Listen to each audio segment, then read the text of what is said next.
Welcome to Oscar Sunday. I'm Austin Johnson. I'm Connor Eyzaguirre. I'm Caleb J.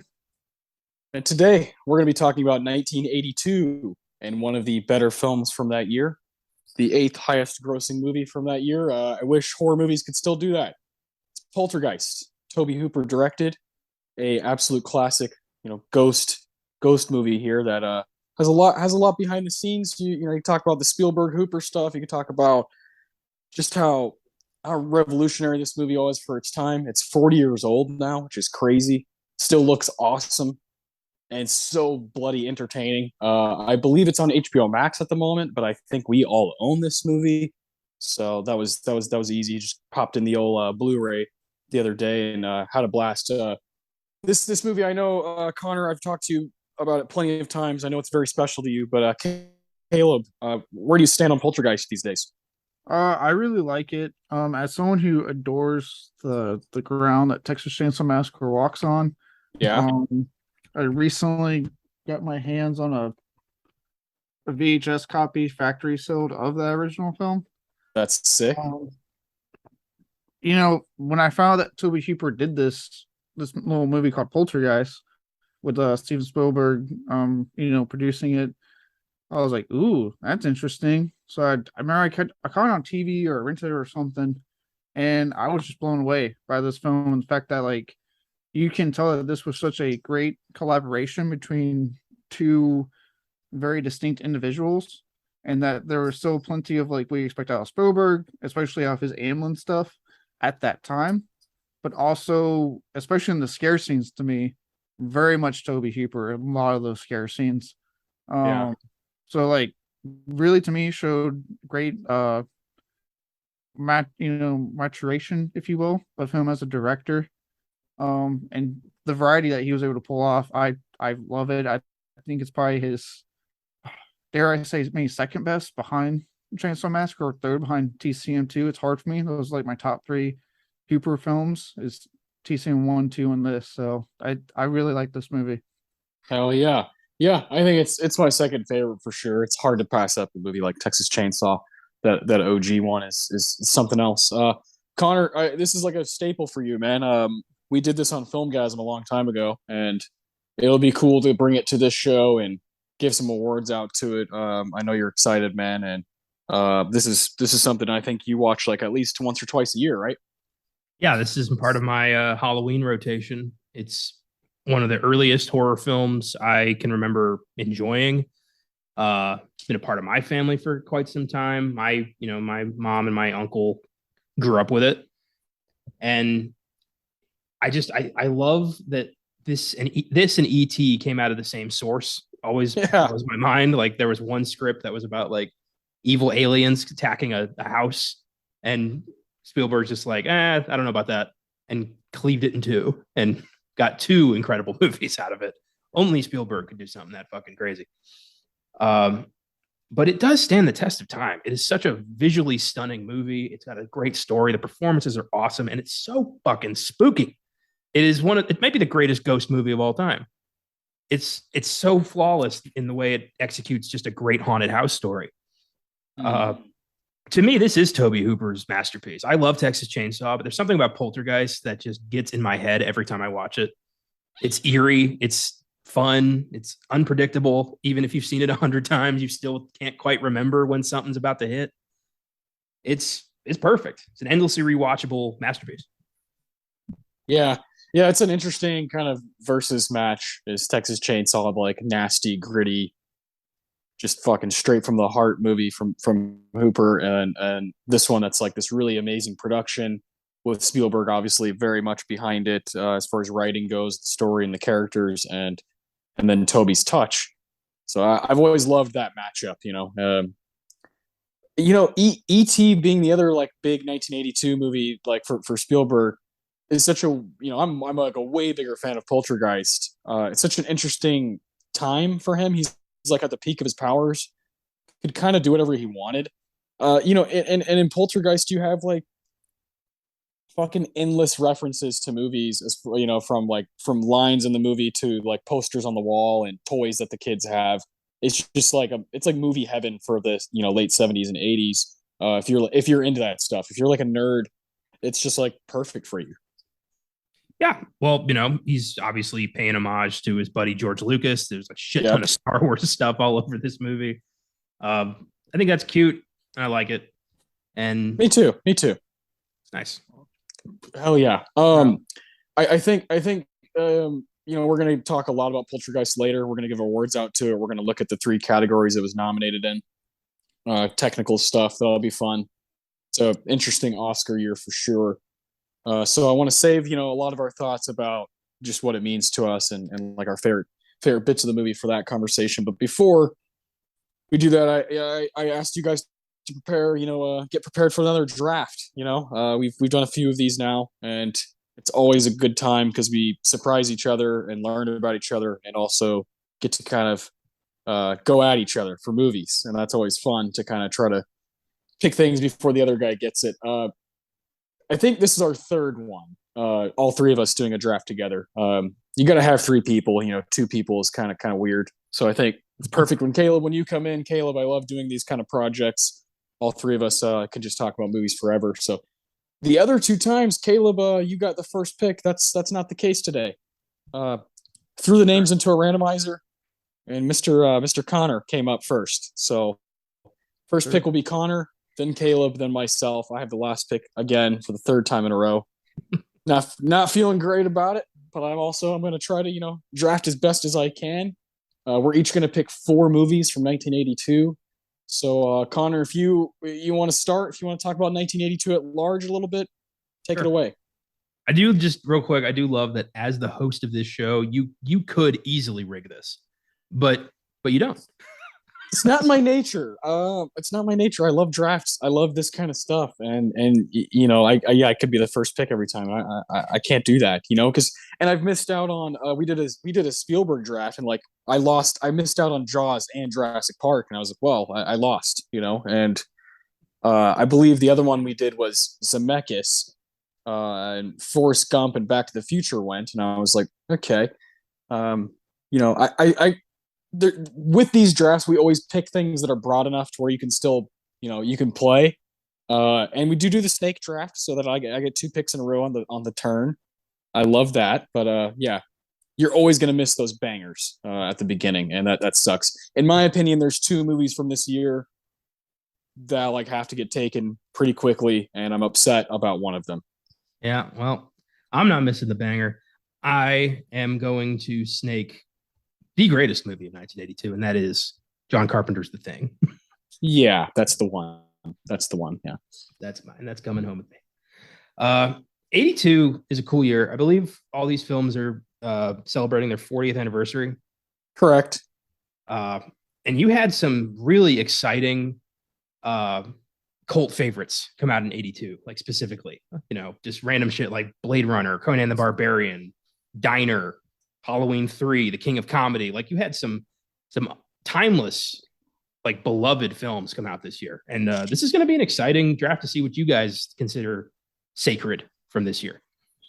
Yeah. I think the 80s just, it's like a volcano of like you said, of those kind of those cult favorites. And man, the thing is just so fucking good. And it's easily my favorite movie from that year. Lately, I've been thinking that it might be my favorite movie from the 80s altogether. That's just like where my mind's been at with that movie, especially after seeing it in theaters. That was my first time seeing it in theaters last month, and Christ Almighty, just for me, it's Carpenter's masterpiece. And just there's not a lot of movies that are better than it. Yeah, Thing is solid. It's one of the greatest horror films of all time. Yeah. Pretty good. Yeah. It's always it's hard for me to pick between that or the original Halloween when I'm like talking about John Carpenter masterpieces. I'm just like, God damn, both those are so good. Yeah. He had just such an incredible run. Like I always throw Escape from New York and Assault on Precinct 13 in there too. It's like, how do you? That's such an amazing jumble. They Live, like the dude was just knocking out bangers for the longest time. Yeah, that late 70s, early 80s run that he had is quite possibly like my favorite 8-year run from like anybody to ever live and do this as a job. He's just like, giving us stuff that I'll take to the grave with me, And so the thing, yeah, I just like it has to be the first pick, it's so goddamn good. So good shit, Connor. I figured that's what was gonna happen. Caleb, you have the second pick. All right. I had a feeling Connor was going to take the thing. Yeah. That's okay. I'll actually, for once, go outside the box of horror. I'm okay doing that, and I'll take it. Okay. Because I forgot that a very special action film came out in 1982, and it's a series I adore from Mr. Sylvester Stallone, and that is First Blood. Oh, nice. Okay. I have had the joy of showing Connor these films before there was the somewhat abysmal Last Blood that came out. But I showed him my little 4 Blu-rays that I have from like the original all the way to like the 2008 installment. And what I love is when I show people this, especially First Blood, is that everyone has like what Rambo is in their head, thanks in large part due to Onward, the sequels, and especially when 2008's Rambo came out and like the super hyper violence and gore that came with that one. But with this first one, it has action, but such a great depiction of post war Vietnam and what the vets were going through, the things they had to deal with in a country where a lot of people didn't want them back because they didn't agree with the war. They just were going by orders. They were just doing what they were told. That was it. And you see that in this movie. And it's just like with Rocky, you're seeing Stallone perform. And he's not just having a gun, being the macho 80s action star that he became. And I'm not saying anything against him. He made some great fucking films out of it. But you're seeing him perform here. You're seeing him act and really show that progression of this guy who just wants to be left alone. He did nothing in that town. He didn't bug anyone, he didn't mess with anyone, but they bugged him. They pushed him. And you get that wonderful speech at the end, which thank God they did not go with that original ending. They went with that speech instead when he's like, nothing is over. And he just goes off. And it's brilliant. I stand by how great this film is. It's a damn near 10 out of 10 for me. First Blood is awesome. Nice. I haven't seen that movie in so long. I definitely feel inspired to go back and rewatch it. I thought that would maybe get taken, but not this early. So cool pick, man. Yeah, I remember our Rambo watch was fun till we got to 3, and then I was like, but then we watched Rambo 08, and I'm like, oh, okay. So yeah, little valley there, then another peak. It was nice, but First Blood is an underrated drama that's also a badass action movie. Good call. I had a feeling you were going to take that. I didn't know you were going to sacrifice Poltergeist for it, but cool. Yeah, sacrifice to Lord Austin. That's that'll be the first movie I take for sure is Poltergeist. We're going to talk about it a bunch, so we all know it's pretty fucking good. Awesome ghost movie and really fun. I forgot how much fun this movie is. I hadn't seen it in a while, and I just love the production design. I love the setups. I love the little traps that are hidden throughout. I love the ending. Fucking love the score by Jerry Goldsmith. And I'm excited to get more into that one. But shit, I got a back-to-back pick here. This is tough, man. There's a couple movies I'm thinking about. I feel like Connor, if you're gonna take one of these, I feel like because when we come back to you, you'll get 2 picks in a row. So, fuck, I'm gonna go with the movie that I think is just better, and that's The Verdict. That's a treat, that one right there. I was listening to this podcast that kind of went viral. What the fuck with Mark Maron, WTF podcast, with Andrew Garfield, and of course that's a huge podcast, one of the longest running. He's like 1,500 episodes in or some shit, and he's Mark Maron, so pretty popular. But at one point they're talking, and Andrew Garfield's like, Sidney Lumet is my favorite director, and he's like, but I haven't seen The Verdict. And Mark Maron's like, you need to go home tonight and watch The Verdict. It's one of the best movies of all time, I don't think it's one of the best movies of all time, but I sure do love it. It is Paul Newman at his finest, you could say. He's incredible. He plays an alcoholic lawyer, which is just perfect for Paul Newman, right? That's like, what more do you want? And he is one of the masters. Sidney Lumet is one of the masters. He's so good at drama, and this movie has plenty of it. It's also got like courtroom shit that's just fucking incredible, right up there with like, A Few Good Men and Judgment at Nuremberg, just like intense, bring the pain type stuff that you actually want to see. And I felt like I saw a lot of little flashes throughout Better Call Saul. I saw little flashes of the verdict here and there, and that was really special. I feel like this is a cinephile's kind of movie. The Verdict. It's one of those that you just got to check out because it's got a great screenplay based on the novel of the same name, and Paul Newman is batting 1,000% in that movie.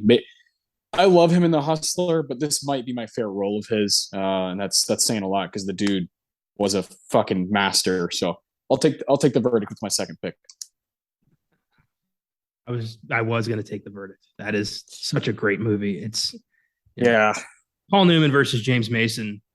The lives of hundreds at stake. It's pure drama, and it's great. And I love a good redemption story. Yep. That's what you get with The Verdict. You get all of it. You get everything.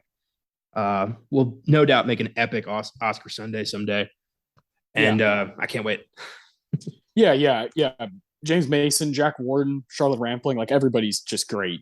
So really good movie. I don't know if it's streaming anywhere, but if you haven't seen The Verdict, definitely check that shit out. It's really cool. Caleb, we're going back to you now. All right. Well, this time I will go back to horror and pick one of the many horror films of 82. I'm going to pick a big one in Creepshow. Oh, shit. All right. Good. Oh, Good fucking pick. I figured this wouldn't last that long. Yeah.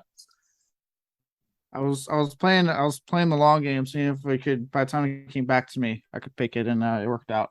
But yeah, it did work out. You know me, you were like, hey, I'll sucker this fucker into taking Poltergeist, and then I'll get Creepshow. So good drafting. Good drafting there. I know a thing or two about drafting. Yeah. We draft, Creepshow. I mean, this is the power of Stephen King and George A. Romero in the 80s, both you have King at the height of his coke-fueled fame, and you got Romero at the height of his Living Dead fame with, this is off Night of the Living Dead, off Dawn of the Dead. I was about to say Day of the Dead. I was like, that hasn't happened yet. But Dawn of the Dead. And they came together, being the friends that they were, say like, hey, let's do an anthology based off the old DC comics. And what we got is one of the most flawless anthology horror films I think I've seen in my life. It's up there with Trick or Treat, which I will totally be seeing in theaters next month when it gets released in theaters. It's just every segment is fun, a little bit of horror here and there, right, to really scare you, but still with that playful energy. They're never trying to be like just pound you in the head with like trying to scare the shit out of you. It's like we're scaring you, but we're having fun while we do it. And I really appreciate that. It's just a nice, fun, playful tone. And I'm glad that we're at a point with the movie now. It's enduring legacy that we got out of it, the sequels, but now the TV show on Shudder and Creepshow, which is a lot of fun. So it luckily has stood the test of time, and it is still thriving to this day. Love it. Yeah, good pick there. This is just a fun fucking ride. Really cool performances too from so many people. In particular, I really like Ed Harris's the segment he's in. It's just fun as shit. 2 hours well spent for sure. Yeah, I watch Creepshow every Father's Day. It's I watch with my grandpa. We just have a blast.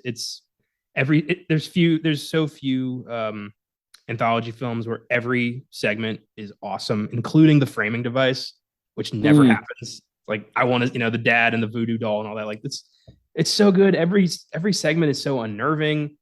It's unforgettable. A lot of actors playing against type too, which I really like Leslie Nielsen and Ted Danson as in a horror story. Like what's happening here? Yeah. Creepshow is the fucking bomb. I was Even, totally going to take that. You guys are reading my mind. Even horror mainstay Tom Atkins, technically against type because I have his stash, his signature stash that he's known for, is shaved off. You got Hal Holbrook as a dude who hates his wife and is trying to feed her to a crate monster. It's just, come on. Beautiful. Cringe. So good. Yeah. Good shit. All right. I'm digging where this is going. This is fun. Connor, you have 2 picks in a row. Oh, shit. Okay. See, I'm looking at my list here and I'm like, a lot of these movies are one and done for me. I'm gonna go ahead and tackle Scorsese with The King of Comedy. Okay, that was the one I was gonna. Yeah, I was in between that one and The Verdict. Yeah. If you want to know where Joker came from, watch this. It's the story of Rupert Pupkin, a terrible comedian who really wants to be famous. So he kidnaps his favorite talk show host with the hopes of negotiating some airtime. And it is so weird and so oddly funny and disturbing. It's Robert De Niro in a way we've never seen him before. And also Jerry Lewis in a role that Johnny Carson wouldn't take because he said it was way too fucking real for him. That's telling you something. Yeah. Yeah, it's awesome. The whole movie's kind of in Rupert's head as he's just imagining himself as, king of the moment. And it ends with his set on TV. And he's not that bad. Some of the jokes were funny, but it ends with one of my favorite movie quotes of all time where he admits to the public, like, yeah, I kidnapped Jerry. He's at my girlfriend's apartment right now. Like, I'm not kidding. But you know what? It's better to be king for a night than schmuck for a lifetime. Yeah. God damn. And then everyone applauds him and he becomes famous. It's like, fuck, what is this weird ass movie? I love it. Yeah. And Martin Scorsese, right? Just like something totally out of left field for him. And I don't know. I feel like if you combine him and De Niro, you're going to get gold. Like no matter what it is, they can kind of do anything and they both just understand each other. And this is a great movie. Yeah. Watch this and Taxi Driver back to back. And you got yourself a movie. You got the parents of Joker for sure, and more so the King of Comedy. Especially, it's like so on the nose that De Niro was casted for the part he was casted in for Joker. So, always thought that to be interesting. I don't know. I'm not a huge fan of Joker, but I'm a big fan of these 2 movies. The King of Comedy is great. I figured you were gonna take it if I didn't. So, good pick. Caleb, have you seen The King of Comedy? No, I have not. I think you'd really like it. It's oddball, like De Niro. I tend to like a lot of Scorsese stuff, so yeah. I feel like that's something that's up my alley with him. Yeah, it's weird seeing Robert De Niro play kind of a dork. Like you don't really expect that, but he pulls it off so well because he's just a damn good actor. Yeah, and this is 8 years after he's in The Godfather. You know what I mean? Like, and 6 years after he's in Taxi Driver, and you're just like, it's just weird that he's capable of doing this kind of stuff. It's this, to me, the King of Comedy is one of the roles you'd point to where he has a case for being like the greatest actor of all time, and you got to be able to do stuff like that. You got to be able to adapt, and he certainly did it in that movie. Well, he had a long period in like I would say like the 70s, 80s, and 90s where he could play various different roles with ease. And then something happened with and it happens with a lot of these actors I've noticed. They get older and they just kind of just play the same thing in their twilight years. And I'm like, well, whatever makes you the money, like, I guess. Well, I mean, I think we're about to see, Robert De Niro come back a little bit with Amsterdam coming out in the fall here. Which he still works with, he worked with David O. Russell, the director of Amsterdam, back in, with American Hustle, Silver Linings Playbook, right? And he did the Joker movie, and he'll still do that. He still like has that somewhere. But yeah, there is a clear, like, in the 2000s, he's like, fuck it, I'm gonna get mine now. I've proven myself. I'm gonna go ahead and like make my bread while I'm older and not have to try as hard. Which is like, yeah, that sucks, but like, whatever. He's Robert De Niro. He can kind of do whatever he wants. It's kind of like that conversation we had with Zemeckis. It's like, Zemeckis, sure, like, doing this Pinocchio movie is not great for his like resume, but whatever.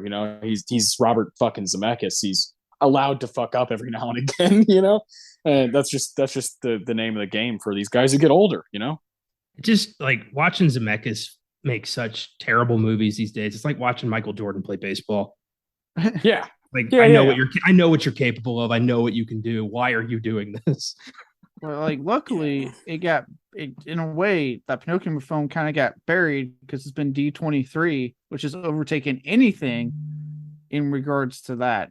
So and so it was a big Marvel or Star Wars announcement stuff. So that kind of overtook anything about Pinocchio being on Disney Plus. That's true. Fair, which is totally fair. Yeah.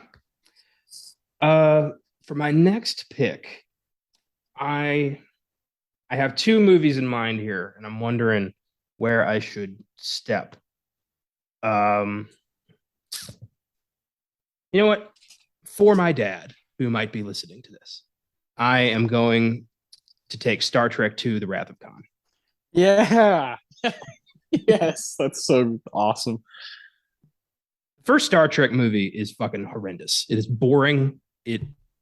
There's no conflict. It's 2 hours of nonsense. Wrath of Khan is one of the greatest sequels of all time. It is such a badass revenge thriller with Ricardo Montalban just hell-bent on destroying everything that James T. Kirk cares about. You see the Enterprise crew at their absolute best. The visual effects are incredible. The score is wonderful. And it is just such a great revenge movie and sets up the conflict that pretty much just keeps snowballing through the rest of the original 6 Star Trek movies. I love it. It's such a rewatchable movie. It's so fun, so epic. The scale of this thing is unbelievable. And I love it. I know watching about a while back, my dad visited me and we marathoned the first 6 original crew Star Trek movies. And we had such a badass time. I had never seen most of them, and we just had such a blast because he's a huge Star Trek geek. So very memorable time. So Wrath of Khan means a lot to me because of that. That's cool. That's cool as fuck. I remember you talking to me about this movie whenever you and your dad did that. And your dad's got such like a cool eclectic taste, and definitely is not ever trying to like impress anybody or like get some kind of approval. He just likes what he likes, you know. One of the first things that I remember talking to him about was one of the Lynch movies. Which one? Maybe Inland Empire, or one of those one of those real weird ones that people just don't really talk about anymore. Or maybe Lost Highway. I can't remember. And we were both just like, yeah, like we just get it. There's no need to like exactly say why you like it when you're a Lynch fan. You're just like, yeah, he gets it, I get it, cool. And I love that. I've always wanted to hang out with him more. So shout out to your dad for sure for Wrath of Khan. Yeah, good times. Badass movie. Are you a Star Trek guy, Caleb? I've recently I've gone more into Star Trek. I haven't seen the original movies. My love kind of started when we watched the I guess at the time the most recent trilogy that Abrams kicked off. Yeah. Because I'll never forget watching that. My dad, he always talked about how he played sports. He was the jock. We're watching the first one, and he is sitting there, first name, middle initial, last name, every single fucking character throughout that Star Trek. I'm looking around like, what are you? And he goes, oh yeah, I really like the original series. I watched every episode. I was like, jeez. when were you going to tell me this? So apparently he was a mega fan. I have been watching the new stuff on Paramount Plus. So I've been watching, Discovery, Strange New Worlds, Picard, and they currently finally are airing the new season of Lower Decks, which is more of like a adult animated comedy. So it's kind of poking some fun at it, which is a lot of fun. It has the guy Huey from The Boys voices the main character, which is funny because they said there's sometimes scheduling conflicts because they're like, hey, I can't do the studio right now because I gotta go film The Boys real quick. That's great. Yeah. But yeah, recently I've been getting really into. I've been liking all the new shows. I'm probably just because of time stuff, I don't see myself like, let me go back and watch the old shows. There's just too much old, too many episodes of the old shows, especially like the Next Generations. I think like 6 seasons or something like that. I'm Yeah, with you I too. can't. Like, I can't do it either. Yeah. it's such a commitment. There's, it's not just Star Trek. It's Next Generation. It's Enterprise. It's Voyager. Deep Space Nine. Like you can't just watch one of them. But the movies, are pretty self-contained. Like you don't really need to know much about Star Trek to enjoy them, which I like because I've never seen the show. Really, I've watched a few episodes of the original series, but I've never like watched a full season of any Star Trek. But the movies are so easy to get into because they're just really good self-contained stories. Okay. Yeah. I like that a lot. I definitely feel like a weird perfectionist side when I like watch things and I'm like, oh, I need to see everything to like to be a part, to like have a seat at the table type thing. And so I've always struggled with Star Trek, but I have seen the first film and I've seen Wrath of Khan, and I really like Wrath of Khan, so it's a cool pick. It's definitely one that I felt the passion from you, Connor. So good pick. Caleb, your third movie. Go ahead. I'm gonna keep it sci-fi because I know you guys probably don't want it because I know you guys are not as into this as I am. But I'm gonna go Blade Runner. Okay. All right. I am quite a fan of Blade Runner. Ridley Scott, when he isn't trying to cash a paycheck and call it a day, is a hell of a director. Yes. As we know. And man, can this guy do sci-fi? Can he do fucking sci-fi? Between Alien and mixing sci-fi with horror, and then with this, which was to me mixing sci-fi with film noir, big time. I personally am big. I understand there's like 5 different cuts of this film. For those who are wondering, just watch the final cut, is what they call it. That's the definitive what Ridley Scott wants out of the movie. That's the cut to watch. You don't have to worry about all the other cuts. But it just presents a really interesting idea of like, again, what I like about a lot of these types of sci-fi films, which is like what does humanity truly mean? Like what does it mean to be human? And that film just explores this greatly, obviously with Harrison Ford's character being, a replicant hunter basically, and trying to fight these guys. And then Rutger Hauer in just one of the best fucking performances that man's, and he's a dude just filled with great performances. Love Roy Blatty to death. Dear God, that whole speech he does at the end in the rain stuff is just one of the greatest moments to me in cinema history. I love the design, just the design of the city and the look of it. What really Scott was going through to get this made is nothing short of a miracle, because he was this first time director that, or at least in America, and director that this crew had no faith in him whatsoever. They were trying to get his ass fired at times. Like they had no faith in him, and he pulled off what's considered by many to be one of the greatest sci-fi films of all time. Again, I know you guys aren't into it, but I really enjoy Blade Runner. I fucking love Blade Runner. Yeah, I think it's good. It's not like this one's tough. I remember Connor and I probably were pretty hard on it whenever we did an episode on it. I can't even remember when that was, but I dig it. I do, and I do love Ridley Scott. I love Philip K. Dick. I love that novel, Do Androids Dream of Electric Sheep. I love that shit a lot. Philip K. Dick's the man, and him and Kurt Vonnegut are probably my favorite sci-fi writers. I just feel like there was an expectation going into it where people built it up to be this. I guess I was expecting like something as good as The Thing, and I just shouldn't have thought that, and so that's partly my fault. But I do, like, I give it a 7 out of 10. Like I think it's got some stuff to offer for sure, and I'm willing to rewatch it and change my mind with any movie, and so I'm willing to like let Blade Runner have a different kind of life in my mind at some point. So I do think it's a good pick. It is one of the most acclaimed movies from that year. So and yeah, Ridley Scott, it's fun to go to bat for him. Connor? All right, look. I don't want to take anything away from anybody. Whatever anybody likes, that's theirs. I don't want to step on that. But here we go. But however, I've given Blade Runner so many chances. I've seen it like 3 or 4 times now, and I can't get into it. I fall asleep every time. To me, it's just a dull affair that I just can't work with. So I've given up on Blade Runner. It's not my bag. So I stepped away. I don't ever plan on going back in. I've done an episode on it. It's part of the show. Therefore, I do not need to watch it again. But I'm glad that you really like it. So good on you, man. Good on you. You should give it like a 4th chance. I did give it a 4th chance. I would have to give it a 5th chance. Yeah. 5th viewing, that's the critical one. 3 separate classes in college, and then 1 for the show. So it's just, I'm done. Yeah, I think what would be really funny is if, because it was nominated for 2 Oscars, and if I threw it on Oscar Sunday, I could get Connor to rewatch it for a 5th time.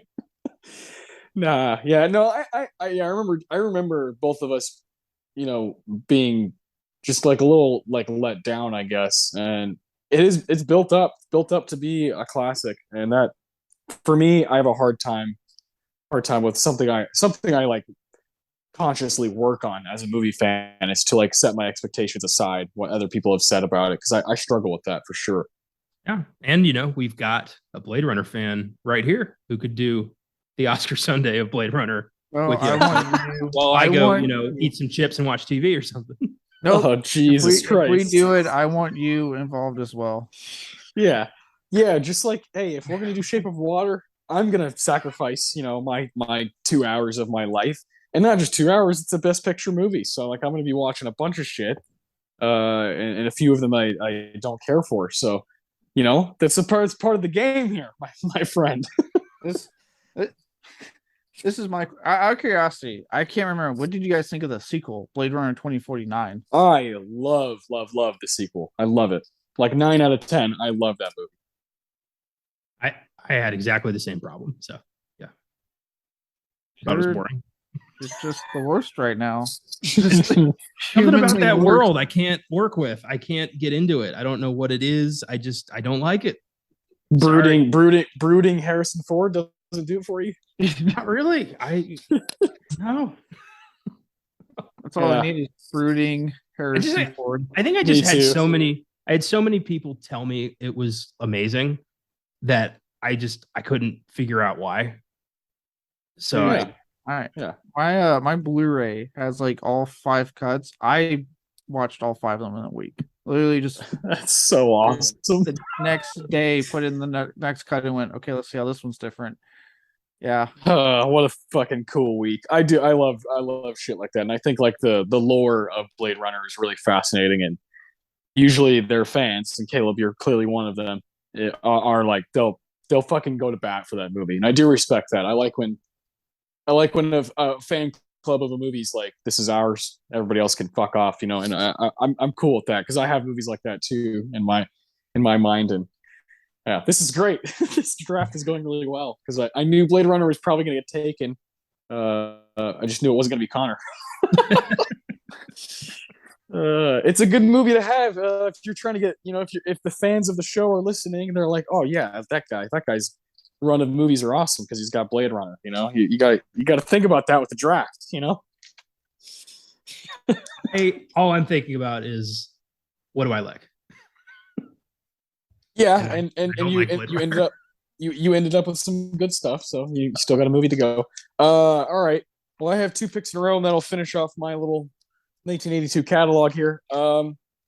It's tough, man. I got a lot of shit, and I feel like some of these movies are just going to be left off. This is tough to cut. But I'm definitely gonna take another drama here, and bore everybody to death. Sophie's Choice, 1982, Meryl Streep, Best Actress win. I'd like to pair that movie up with The Verdict and challenge anybody to watch those back to back and not feel like shit for the rest of the day. Sophie's Choice is brutality. It has got some of the most grueling scenes I can imagine for a drama movie, and Meryl Streep is something else. That was kind of my introduction to her. My mom showed me that movie when I was a teenager, and admittedly, some of it was a bit boring at that time when I was younger. It is so dramatic. But then I watched it again by myself, and I was like, wow, this is mesmerizing. This screenplay, the love triangle that happens, and of course, the movie's called Sophie's Choice. So when she comes to that decision, that choice, you are fucking done. You're melted into your seat, and you're crying and watching one of the greatest living actresses go to work. And I'd say it's probably my favorite role of hers. So I feel like I have to take it. It's a big Oscar movie. It's just kind of right up my alley. But then I'll go off the wall here. I'll choose a movie that I actually just watched this week for the first time. I was gonna watch more 1982 stuff, just couldn't really get around to it. Had a weird week. Just kind of, I feel like this week just fucking flew by, and I had no time to really do the stuff I want to do as far as movies go. But I did get to check out a movie on the Criterion channel called Chan is Missing. It's a really, really unique film here, and I chose it on a whim. I was like, I'm gonna go to Criterion, search 1982, and see what they have. And admittedly, the movie's only an hour and 15 minutes, and I was like, cool, like I can do that, like easily. That's gonna be no problem. I can do that right before I go to bed, and won't be killing too much time. What I got was a movie that really, really stirred me up and really made me think. And I highly recommend it because, again, it's very short, very entertaining. It's got some great dialogue, so I don't want to give too much away. But the general synopsis is these two gentlemen. They're living in San Francisco's Chinatown. They're Chinese Americans, and their buddy Chan disappears and has a chunk of their money. He has about like $4 or $5 grand that belongs to these other. They're supposed to split it 3 ways. And it was supposed to be money that they were going to use to kind of start like a business, essentially. I'll leave most of those details out in case people want to watch it. But these two guys, it's like a film noir type movie, and has some really, really cool dialogue about what it's like to be Chinese American and live in the 80s in California. And I've never seen a movie go at the issues the way this movie did, especially for its time. Very rare that I watch a movie that isn't straight up Chinese and in Chinese from these older decades. So watching these guys speak English, really good English, and talk about their experience as being looked at as just straight up Chinese, even though they've always lived in San Francisco, was really unique and really, really made me think. Directed by Wayne Wang, and some really great performances from Wood Moy. He plays an older gentleman, and Mark Hayashi. He plays he plays the other guy's nephew, and they were both awesome, man. And it's like a slice of life movie. Looks like something that inspired Linklater for sure. Just people chopping it up and talking about random shit, but also really big shit. And so I really fell in love with it. I definitely want to try to buy it and own that movie for my shelf. So I also just see it as a movie I want to recommend, and kind of again, I've said this before, but like go to bat for it, and really, really try to hammer it home that more people should see this movie, because it's got very little, reviews around the internet. Very few people, like on Letterboxd and whatnot. So I hope people give it a chance. I really liked it. That's great, man. I'm glad you were able to find something new, explore some uncharted territory. Yeah. Sophie's Choice has eluded me. I have not yet seen that. I know it's going to be a sad watch. Yeah. There's certain movies I've avoided because I know it's going to ruin my day. Yeah, it will. Yeah. But I'll get around to it for sure. I wish I had that same mentality that you have, kind of like movies that will ruin your day. Because the amount of times I've been like, hey, this movie's supposed to be super fucked up, which is something you hear commonly with a lot of foreign horror movies, and I seek it out. It's bit me in the ass a couple times. So I'm like, well, that was a bad thing to watch at like noon. Well, I can work with that. I can work with a disturbing horror movie, but like watching a movie about, Holocaust survivors just struggling to make ends meet, like that's a different vibe. That getting in that mindset will just make me depressed.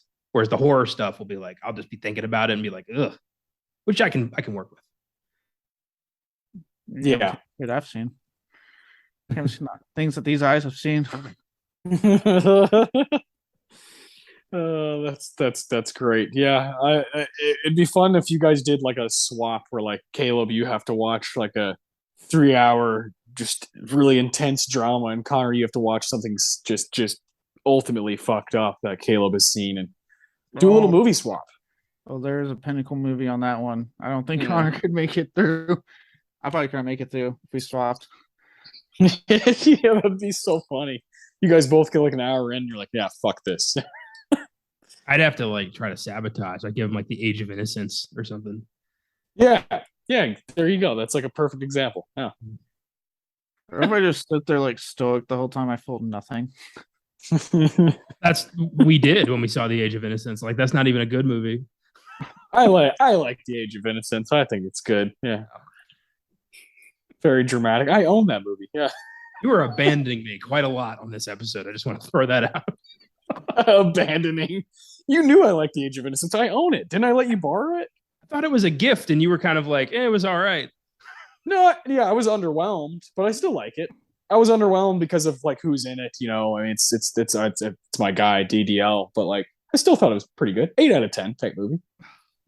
I was expecting a 9. You know, I was expecting, oh, this is like great cast and crew. Didn't quite meet those expectations, but I still liked it. Yeah, 7 or 8, 7.5 maybe. I think I gave it like a 4. Oh Jesus, yeah. Sounds like you don't know your friends very well, is what it sounds like to me. Apparently not. That's great. You know, and abandoning. What else did I abandon you on? Blade Runner. Yeah. Well, look, I was trying to be honest here. I do understand people's affinity for it. I don't feel that necessarily, but I do love 2049. So like, I get that world is something I'm interested in. Fair enough. Yeah. Join us, Connor. Join us. Maybe the next Blade Runner, Connor will be like, "This is the one." This is third time's the charm. Yeah. I hope there is not a next Blade Runner. I hope there is, and I will make you watch it. Yeah. That's great. Well, you know, was Blade Runner up in 2017 for Best Picture or no? No, it wasn't. It won a bunch of technical stuff, but it wasn't up. Okay. I was gonna say, because like that would be funny if you had to watch that and I had to watch Shape of Water, and we both are just miserable. Now, my Lady Bird is going to be my miserable venture when we get to that. Yeah, I fucking love Lady Bird. I'll say I would win either way with those two options because I like both movies. Yeah. I'd be winning. Yeah, Caleb would do just fine. All right. Well, Caleb, you got your last pick here. You have First Blood, Creepshow, and Blade Runner. Good group. What's going to be the last one? The last one's going to be a horror film. One of a major franchise that I'm debating on as we speak. It's tough because it's the 80s. The slasher was booming. You know what? Because I know we have an episode next month on this one, I'm going to pick the other one and go with Friday 13th Part 3, the one in 3D.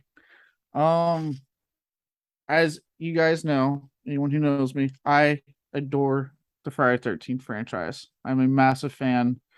I make a point to watch my favorite ones. I'll just watch any installments anytime there is a Friday 13th in the year. And I find the first 6 films consistently pretty fucking awesome in their own way. Part 3 is notable for giving us the hockey mask with Jason. He gets the hockey mask finally. You know, he has a quick little jump scare in part 1. He has the sack head going on in part 2, and then he finally gets the look in part 3 that we know him as. There's just some great fucking death scenes that aren't in 3D. Mainly some of the 3D effects don't hold up because they were, just pop shit out of the screen, call it a day. But there are some great kills, like the one guy that's like walking on his hands and like walks right to Chase, and he takes a machete right down the middle. You have an idea of where it went. And it also has God damn it. Yeah. I was taking a drink and I almost choked. That was great. This is also the installment that is notable for having the character of Shelley played by Larry Zorner, who is now an entertainment lawyer and has been nice enough to get on Twitter and break down the ongoing legal issue in layman's terms for everybody with the franchise, which he hasn't done recently because it's finally out of court. There's a lot of rumors surrounding that we are actually getting a new installment next year. Right now, there's just rumors, nothing confirmed. But yeah, this is a really fun installment. I enjoy the hell out of it. Is it my personal favorite installment of that franchise? No, that goes like part 4 and part 6. I adore those two, but 3 is a solid one. It's a lot of fun. Even with the weird like main character who apparently had a run-in with Jason that we never talk about except for this one movie. But hey, fuck it. Yeah, Friday 13th Part 3 in 3D. Nice. I was wondering if that was I was looking at my letterbox and I was like, yeah, I feel like Caleb's just got to. He's got to open the floor to talk about that franchise that's so dear to your heart. And Connor, I'm not going to abandon you on this one. I've never gotten into it, man. Maybe I missed that bus. Maybe I missed that train like when I was younger. And so I just haven't really ever gotten into those movies and feel like I'm missing a part of pop culture. Yeah, I hate that feeling. Well, you're still a young man, and there's a chance. Yeah. All of them are in my voodoo. So if you ever feel like you're really missing out, you go ahead. I always laugh when I'm looking in the voodoo and I just see all of those like bah, bah, bah, bah, bah, they just take up a whole page. I'm like, good God. I don't, because of the way I watched these the first time, I don't remember specifics. I remember the first one because I watched it again for a recent Filmgasm, but they all bleed together because I watched them all at once with Caleb. I did that to Jason and I did that to Freddy. I wish I hadn't because I don't have any, like, it's all one giant 12-hour movie. So I'm waiting for them to pop up on the show so I can split them up and really appreciate them as individual films, hopefully. But I know, Caleb, that you love these, and I'm glad you were able to grab one. Yeah, one day you guys will get it one day. They're just fun. Watch teenagers, go out, party, drink, do some drugs, have sex, and then Jason go in and murder them viciously. They're not high art. They're not meant to make you think or question your reality. They were just, hey, shut your brain off, watch these people be idiots, and then Jason go in and massacre them, and you cheer to their death. They're just crowd-pleasing, fun horror films. Yeah, fair enough. I can get down with that. I like the way you put it there. It's good to have movies to shut the kind of the motherboard, like put it to rest and let yourself just be a movie fan. So I like that. Yeah, that's nice. And I do love when he goes to space and fucks up all those idiot scientists. Jason X is a fucking great movie. I will stand on that hill and die on it. Jason X, great movie. I got that on DVD for my birthday when I was like 8 or 9 years old. A friend of mine got me that, and my mom immediately put it away. Like I didn't get to watch it for a long time. Admittedly, when the franchise got like long in the tooth, right, and they were like, "Oh shit, we got to do something," it got wild. Like you had like, "Hey, let's put a telekinesis lady in here," and it became like fucking Jason's versus Carrie. Then like, "Hey, let's sing him to Manhattan," but we don't have the money for that, so he's gonna be on a boat the whole time. And then it was like, "Hey, let's kill him," and a parasitic worm is possessing people, and they're being Jason. Yeah. And then, let's just send his ass to space because we were supposed to have a Freddy versus Jason out. It's not out yet. So, we'll just send him to space. Well, I mean, to be fair, how many times can you do guy in hockey mask kills teenagers before people start getting bored? 6. No, that's how many times. 6. And even then, people rioted on 5 because of the whole, twist with 5.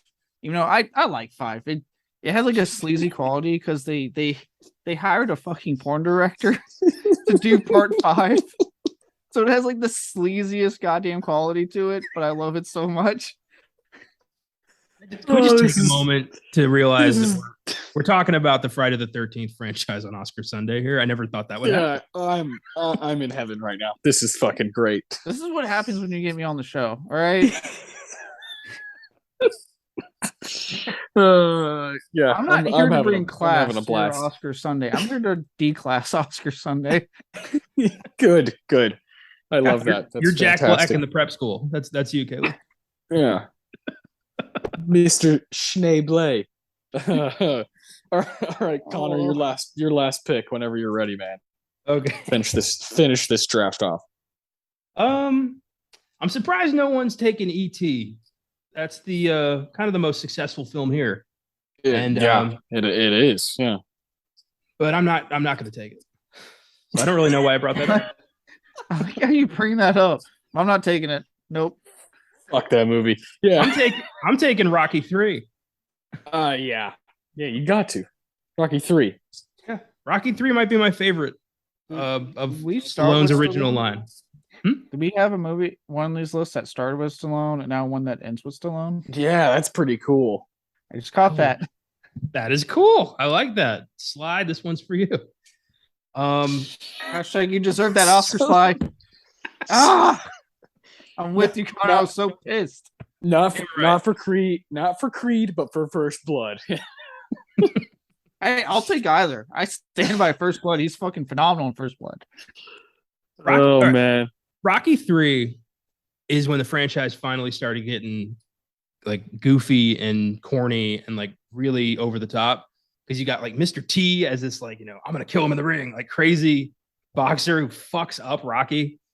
And then Rocky's like, what do I do now? I'm not the champ anymore. And Mick is dead. And it's like, what do we do? And who's there for him? Apollo motherfucking Creed, who's like, I'm gonna teach you how to box. You know how to fight. I'm gonna show you how to box.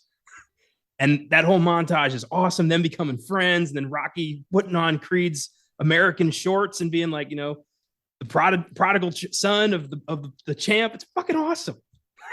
I love Rocky 3. This is great.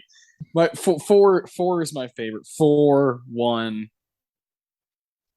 3, and 2 are close, I guess. And then not a huge, 5 or 6 guy, but then the Creed movies are great. So, yeah, three is fun though. I love Rocky Balboa. I'm with you on 5, but I actually am quite a big fan of Rocky Balboa, especially that whole speech with the whole like, it's not about how hard you hit, it's about how hard you get hit and get back up. I'm like, fucking go Stallone. Yes. Right. I love all the Rocky movies for various reasons. Like, there's things about 5 I do like. I wish he would have kicked Paulie to the curb a long fucking time ago. But yeah, defend 5. You do that. I just think it's fun, because it's Rocky. Like I could watch any Rocky movie and find something to enjoy. But 5 is the worst one. I'm not gonna not say that. That's fair. That's fair. Yeah. Yeah, I'm looking forward to Creed 3. Watch Michael B. Jordan fight Jonathan Majors. That's gonna be fucking awesome. Yeah, dude. Fuck yeah. Finally. I feel like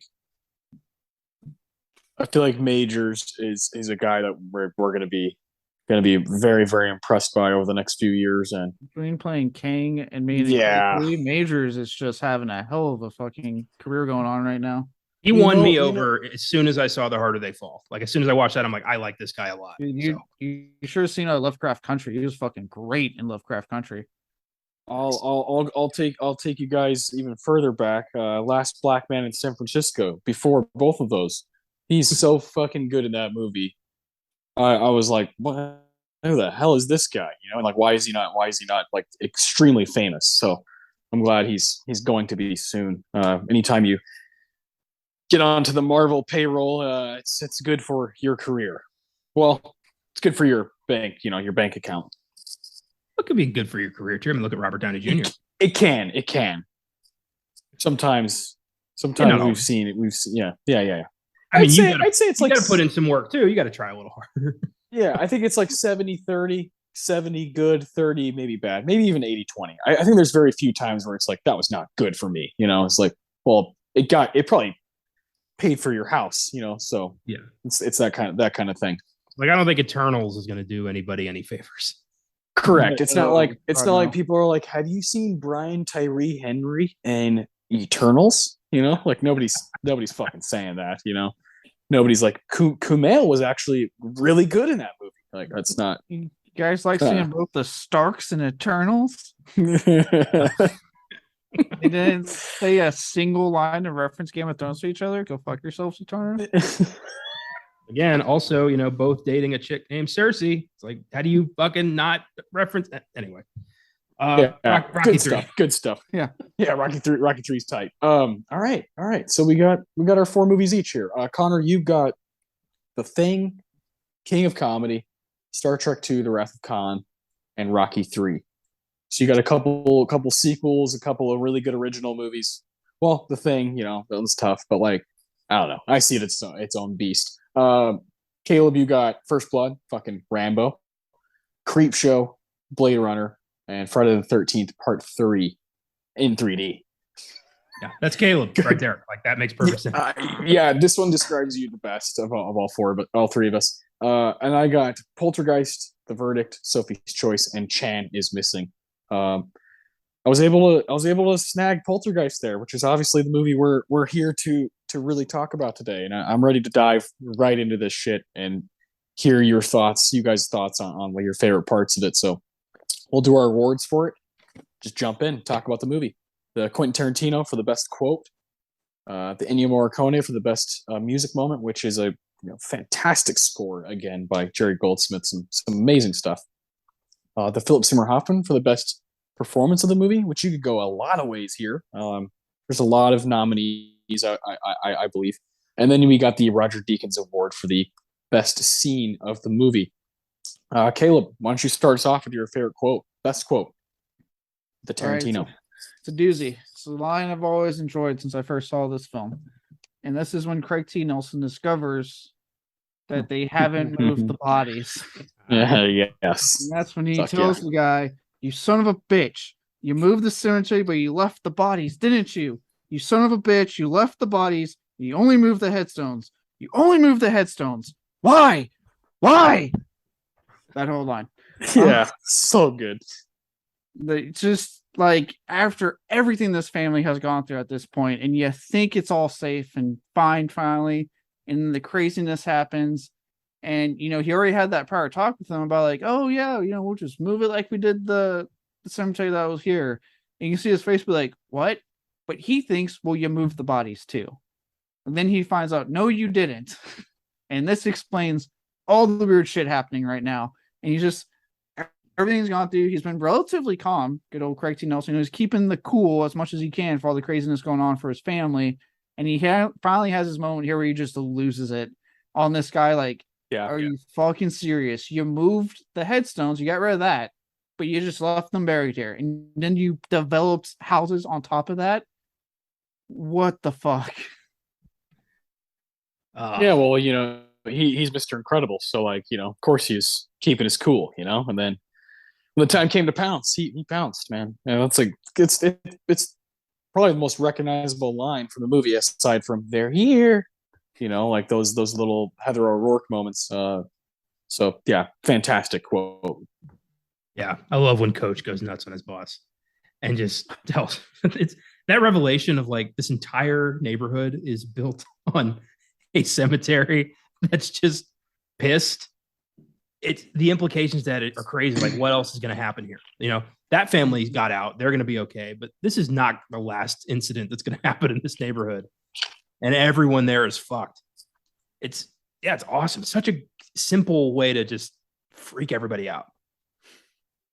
Yeah.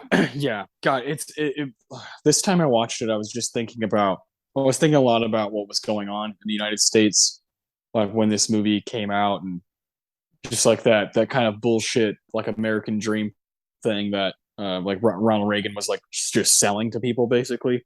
Yeah. And this movie is definitely like making fun of that like suburb, like it's all gonna be okay, and then to thrust them into this crazy horror world is such a cool creative decision. Well, this was like the first ghost movie to be in the burbs. I mean, ghost haunted house movies were like old Gothic manors and like the rundown, shack outside of town. But this was your house. This was your mom's house. This was the place where you played with your friends. Like this was the safe place where horrible shit was happening. So like, yeah, definitely kind of mocking Reagan's policies, and Tobe Hooper and Spielberg, like they they did that shit. Well, that's one of the biggest significant thing about this film is that it did break that barrier of like now it's happening where you live. You know what I mean? It's like your home is now not safe anymore from paranormal. Especially again coming from Hooper, who even with the Texas Chainsaw Massacre, that house is out in the middle of fucking nowhere. Yep. Films. It makes sense that something like that could happen because we've all had that thought about like that house that may or may not be abandoned. It's out in the middle of nowhere. This, he said, let's take it to him and Spielberg came here and said, let's take this to the suburb. Let's transport it to the place that everyone feels safe. And that just made it that much more scary. And then, like I said, with that, I almost want to quick with Craig T. Nelson. When he loses that line, the look in his eye when he's like yelling at this guy, like that's another reason I picked the line. Is just his performance, like that look is just like I'm done and I'm about to just rip your own head off if anything else happens. My favorite bit of that whole moment is when the daughter shows up and is like, "What's happening?" I love the older daughter. Cracks me up because she's just like, she's on a different world than the rest of the family. I've always liked that character. Yeah, good pick. Yeah, great. Yeah, Connor, go ahead. What's yours? I do have a quick honorable mention because it made me laugh. When the portal opens up in the living room and like the watch and the like knickknacks fall out. I just love Craig T. Nelson's reaction. Like, the hell is this? Like just exasperated beyond belief. Now there's new shit happening. He doesn't know how to handle that, let alone this. And he's just like, yeah, just a dad trying his hardest. I always crack up when Craig T. Nelson's having the remote face off with his neighbor. Yeah. Look, man, we're trying to watch the game. Yeah, my kid wants to watch Mr. Rogers' Neighborhood. Yeah, I love that bit. I love when that guy brings the beer in, like at the beginning of that scene, it's just fucking spraying everywhere, and these guys are screaming at the television. It's so good. Definitely making fun of like dad culture in the suburbs. I always loved that scene. Yeah. But my real line comes from the medium who shows up to help them and is describing what's going on here and says to Jo Beth Williams, "There's one more thing. A terrible presence is in there with her. So much rage, so much betrayal. I've never sensed anything like it. I don't know what hovers over this house, but it was strong enough to punch a hole into this world and take your daughter away from you. It keeps Carol Ann very close to it and away from the spectral light. It lies to her. It tells her things only a child could understand. It has been using her to restrain the others. To her, it simply is another child. To us, it is the beast." There's a long pause, and she just goes, "Now let's go get your daughter." Fuck, man. Like understanding the stakes, like this is you versus the devil for the soul of your child. Like, holy shit, this thing gets amplified to like, an unearthly level with that little speech. Yeah, my mind was in the same place. That's Zelda Rubinstein, right? My mind was in the same place. She has all my favorite quotes from the movie, and Tangina. It's like she's such of course her voice, and she's like 4'3", and has this really amazing presence about her that is just like intoxicating. So I also chose a line from her. It's always been my favorite line because the way she says it and her voice is so like high pitched when she says, "Now clear your minds. It knows what scares you. It has from the very beginning. Don't give it any help. It knows too much already." So, just such like an iconic horror line that at some point was going to get written for a movie. And thank you, Mr. Spielberg. You know how to write shit for sure to just kind of blow our minds with simplicity. This movie makes the right turns so many times, and that's why it's so good. The first time I saw this, I was convinced that she was gonna betray them, that like she was actually trying to like bring forth the beast, but no, she actually was really there to help. Yeah, a lot of her lines you can still kind of feel in like paranormal films to this day, and how they, especially like the first Insidious, how they hype up the further and like what's going on in that world and trying to get their son back in that movie. You can see a lot of the influence in that from Poltergeist, and like that line about who this thing is that they're dealing with and the hype up of the beast and how dangerous this paranormal entity is. And this is a high stakes mission of, we need to get your daughter's soul back from someone that has been having this plan in motion potentially for a while. Yeah. God, so good. So good. Movie making. Spielberg's pretty good at it. He's pretty good at doing these stories. The Ennio Morricone Award. This one was really fucking hard. It took me like not writing anything down. It took me thinking about it at work today to like actually figure out what my favorite music moment is. So, Caleb, again, you can start us off. Your favorite music moment from this genius score. So I did not actually have a hard time, and only because I wrote it down early. It's the opening credit sequence. I'm a sucker for juxtaposition. And in this case, having that playful, calming music, essentially doing what you should do in a film set in the suburbs, lulling you into a false sense of security. Like, hey, nothing bad happens here. It's the suburbs. Look at this all-American family. Aren't they awesome and having a great time? Parents smoke pot. Isn't this cool? 80s America. Morning in America. Yeah. And then before all that, you have the fucking national anthem playing before like the TV goes to static, and it's just like, oh, what a fucking genius touch. That concludes our broadcast day. It's all this just lulling you into like this false security until shit starts to hit the fan. The creepy stuff starts, and even when the creepy stuff happens, what I love is that it's playful. It's like, oh hey, look, they're moving a chair across. It's so cool, and she puts on the fucking helmet. She's like, all right, you sit there, and then she just gets pushed across. Right, it's playful. It's like it's thinking, oh okay, you're on the stereotypical show. Dare I say it's the 80s, but stereotypical Spielberg type film. Before it's like all of a sudden Tobe Hooper goes, this is my fucking movie. You've seen Texas Chainsaw Massacre, so watch what I can do. Yeah. As long as I pull the rug out from under you. So yeah, that opening credit scene is just like putting that false sense of security at the beginning of the movie is a nice touch. Yeah, truly. Great pick.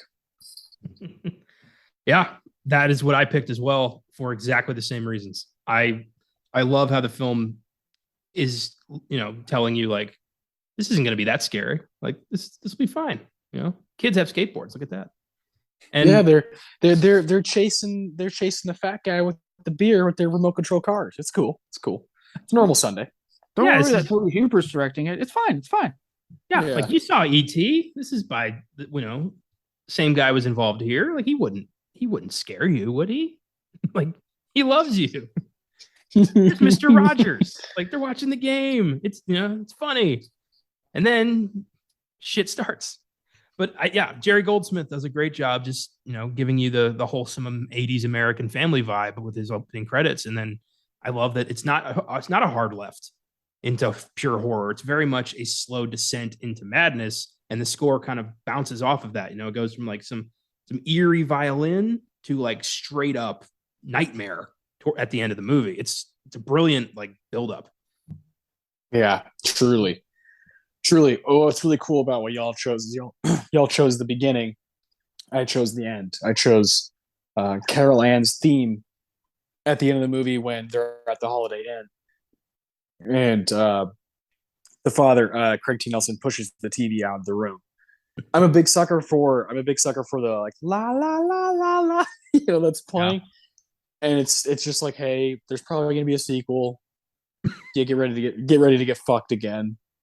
And I'm a big fan of that. That was my favorite moment because it has that lull, but it's also just so creepy and so fucking weird, and has kind of stayed in my head. So I love that bit. Yeah, it's great.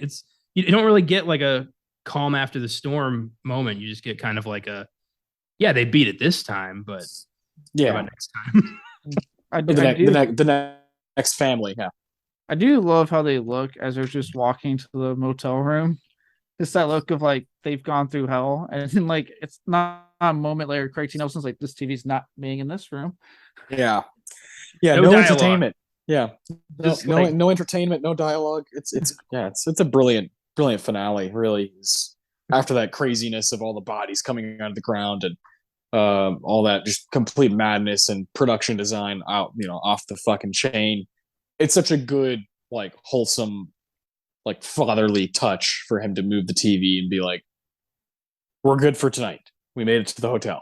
Like, let's fucking chill out. We deserve it. Let's get some room service. I love that shot too. I think it's a brilliant shot as the credits start rolling, and I just connect with it a lot. I think it's really important to land a movie like this, and I thought it landed pretty well. I also love how this film used the TV, which was, at the time still, not a new invention, but, probably the most popular invention like ever at the time. And it was a safe place. You watch TV to chill, to unwind, and all of a sudden there's monsters coming out of it. Like, to make you afraid of your TV, that is pretty brilliant. Oh yeah. And it's something that we are always chasing in horror movies, is like, what piece of technology that like we use probably too much, so like I love those like chat room movies, like Host is such a cool movie because it utilizes this thing that we're like, oh, like this is a way to get away. Let's use Zoom and play a game with each other, and like, let's do this podcast together through Zoom, and like all of a sudden all three of us are like dying, and like that's fascinating because it's like, well, like I have my computer, I have my phone, I have my iPad, whatever. It's like, yeah, like I like the idea of those things like owning you. I've always loved that in horror movies, and Poltergeist is really like so ahead of its time in that way, because they're like, they got to it before there was too much technology, before the television was the thing. There were no cell phones, there were no iPhones people were walking around with. So when he pushes the TV out of the hotel room, that's it. Now they're gonna like be able to play, like they'll have to like play cards, like play Go Fish with each other to entertain themselves. So I love that idea of like, I'll sacrifice my entertainment because it's scaring my fucking family. Love that. Yeah, they're good parents. I like that. There's Mr. never Incredible. a moment. Yeah, there's never a moment where there's like, dads, cheating on mom or like drinking too much. It's like they're both like super devoted. Like, we're gonna stop this thing and we're gonna get our daughter back. Like, I love that more than anything, is the tight family unit that never wavers in this movie. Paranormal horror films, and I have noticed, as much as I'm not like, I'm mainly kind of tired out of it because the wave we had, thanks to things like Conjuring and Insidious and stuff. To their credit, paranormal horror films have some of the best family units I've seen in horror. It's always like, I think, because they know, it's like, look, the last thing if people want to watch in these type of films is a family just start to slowly get, rip itself apart with all this crazy shit after, and it just works better when they get stronger together. Yeah. It just works better that way. That often becomes part of the story, is like, their love and their connection and the power of their belief is usually what ends up stopping whatever they're up against anyway. So yeah, you kind of need that sometimes. Yeah. The power of love is the greatest of all, can conquer all evil. Like, it's like that's a tale we'll be seeing different versions of for the rest of time. The power of love is a curious thing. Make one man weep, make another man sing. Yeah, exactly. I figured that was coming. All right, this next one's actually the most interesting to me. The Philip Seymour Hoffman Award. Very curious to see where you guys go with this, because I don't think there is a like crazy standout, like all-time iconic performance, but I think everybody's good. It's like quality stuff here. So, Caleb, who won the movie for you?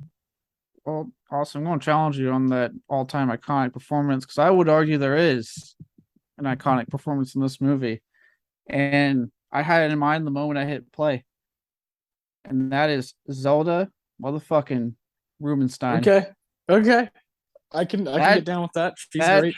Short little lady commands the screen the moment she comes on it, and takes it from like people like Craig T. Nelson, like established actors that people know, again, playing to like, hey, go see a film with actors and not horror films. And she just comes in and upstages everyone, just completely takes the screen and goes, this is my movie now. You're in my world. I got this. And she is great. I fucking adore her in this movie so much. She is, to me, the template that they've used since then for all let's get the psychic in to help. Yeah. The family out. They look at her as a template. She is phenomenal from the beginning scene to end scene. Even that little like, this house is clean. Yeah, She so said the good. way she says it's great. She to me is absolutely iconic, and I adore her in this movie. Oh yeah. Okay. I could dig that. I'm cool with it. Connor, you feel the same way? Yeah, she's great. She's a commanding presence, and I love that. She's a short lady who is there to, not exactly intimidating, but you get this vibe of like she has seen some shit. She understands the power of what this thing is more than anybody. And you also just let her work. She knows what she's doing. Yeah. Yeah, especially when she's telling Karen, come to the light. And I think it was like Kirk said, you guys said not to come to the light. Yeah, Dr. Lish is like Beatrice Straight. She's really good in this movie too. She's like, it's okay, come to the light. I changed my mind.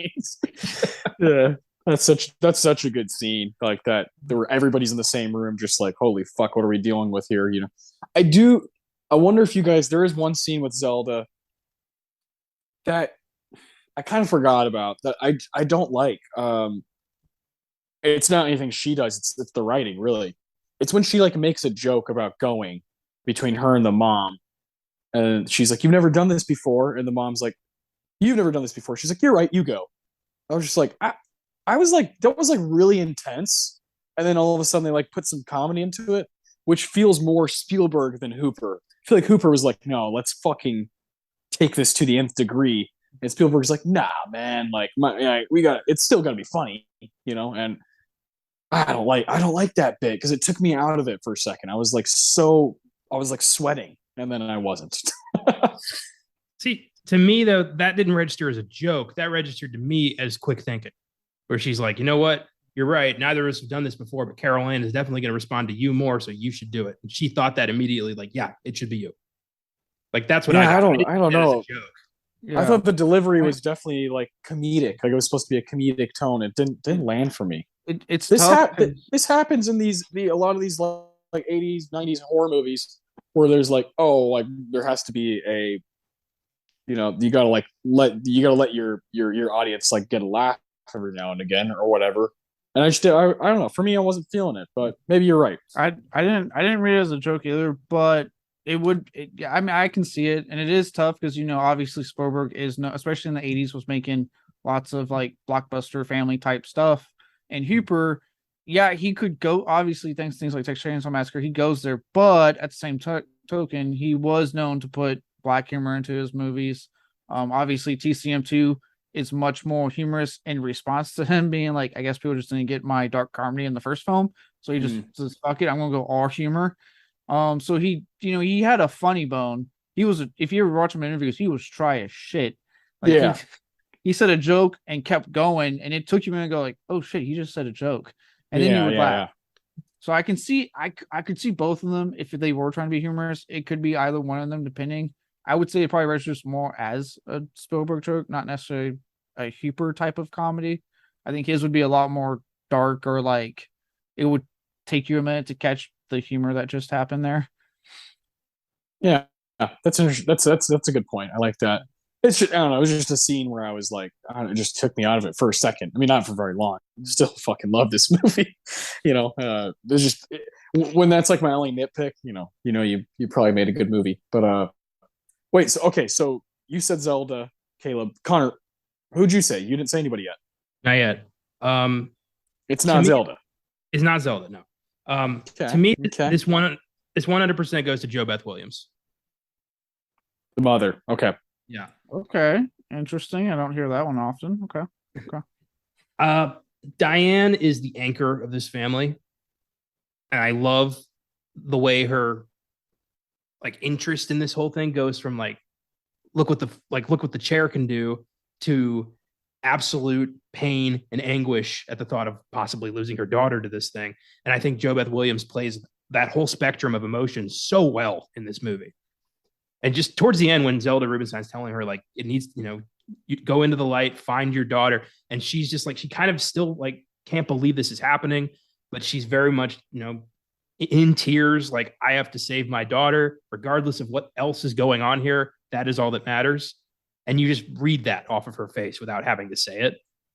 And that's powerful fucking acting. So I wanted to give this to JoBeth Williams. I like that. I like that a lot. She's also in a lot of the movie. Definitely is not a supporting actor in this. She probably has the most screen time overall. She's very, very involved, and I just dig her too. Diane's just got something kind of foxy about her. There's something kind of just cool about Diane. When she's like smoking the joint in bed, and just like, I don't know, like she seems more unique than most mothers. She's a hot pot smoking 80s mom who loves her fucking kids. Yes. I'll say we're in agreement that she's hot, because I was thinking, I usually think that every time I watch the movie, I'm like, God, she is hot. Yeah, you're not alone there. Yeah. No, I think that's definitely we have a mutual agreement on. JoBeth Williams is quite attractive in Poltergeist. Well, we all three have different people here. I like that. That's good. I think that's good for the PSH to be passed around to different people. So Caleb, you went with Zelda. Connor, you went with JoBeth. I'm going with Heather O'Rourke, the child. I was wondering if someone was going to say the Heather O'Rourke. She's fucking like 9 years old, and if that. I know she died when she was like 12 or something, and I like read a little bit about that. She's 7 in this movie. 7, like, good fucking god, she's not in it a ton because she's gone in the television.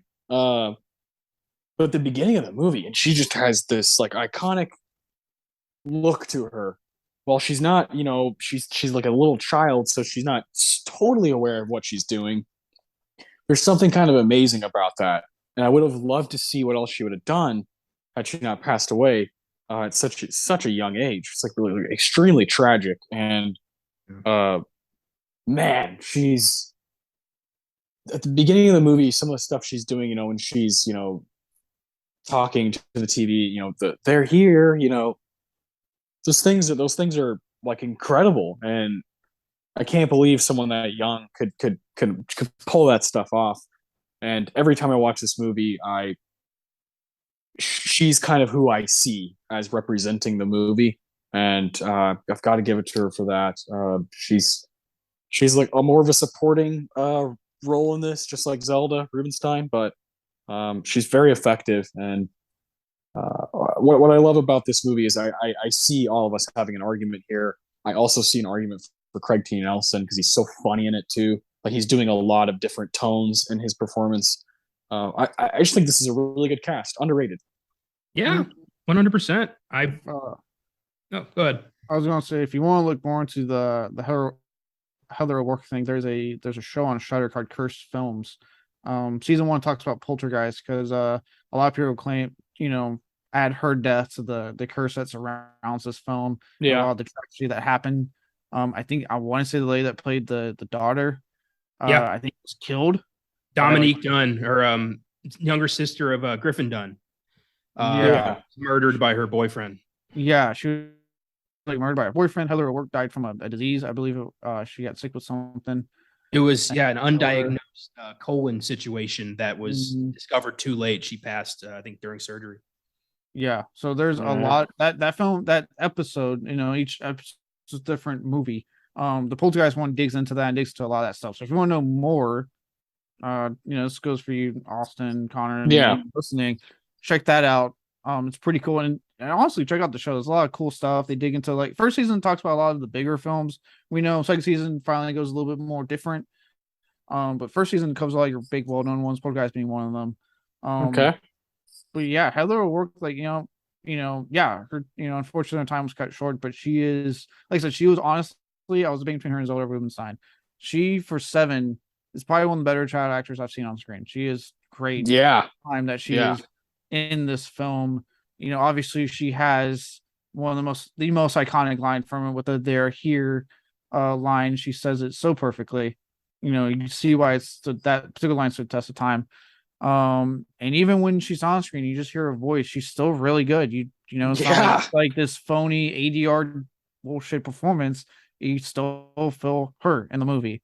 So yeah, I 100% support Heather O'Rourke as a pick. Yeah, I even think Oliver Robbins, the kid who plays Robbie, is also really fucking good. And it's crazy that they got these kids to do this. Spielberg is so good at working with, or like find. It seems like he was kind of pulling those strings as far as like who's going to be in this movie, and he just like knew where to find like talent at a young age and get them to do things that I couldn't even fathom at 7 years old, 8, 9 years old, So yeah, great shit. I love the Philip Seymour Hoffman Award because it has the opportunity to do stuff like this where like we all think something different or have a different opinion, and that's great. So last award here, the Roger Deakins Award for the best scene of the movie. Good luck, Caleb. Take it away. So I had a lot written down. It's a lot of great stuff. One of the ones I didn't pick. Some nominees. Yeah. One of the ones I did but I didn't pick is the when he starts ripping his face off. It's just it's obviously a puppet, like you can tell, but it's still just a gnarly scene. And the fact that this is a PG movie and they got away with that. I mean, I know this movie is one of the reasons they had to implement a new rating, but still it's PG and that's in it. It's like holy shit. But for me, the scene I did ultimately pick, and I'll explain why, is actually the whole climax with the ghost essentially taking the revenge on the house and the parts of the neighborhood and just that whole chaotic mess. And the reason I picked that is because what Tobe Hooper's always been so good at, and you can trace it back to, again, Texas Chainsaw Massacre. That man knows how to film organized chaos. I don't know how. He has a magic touch with it.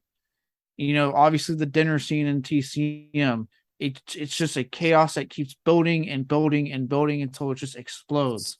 Same with this. It's like, and this is actually, I would point this, people like, oh, Hooper. I'm like, watch this climax and then watch TCM's climax and tell me it's not the same director.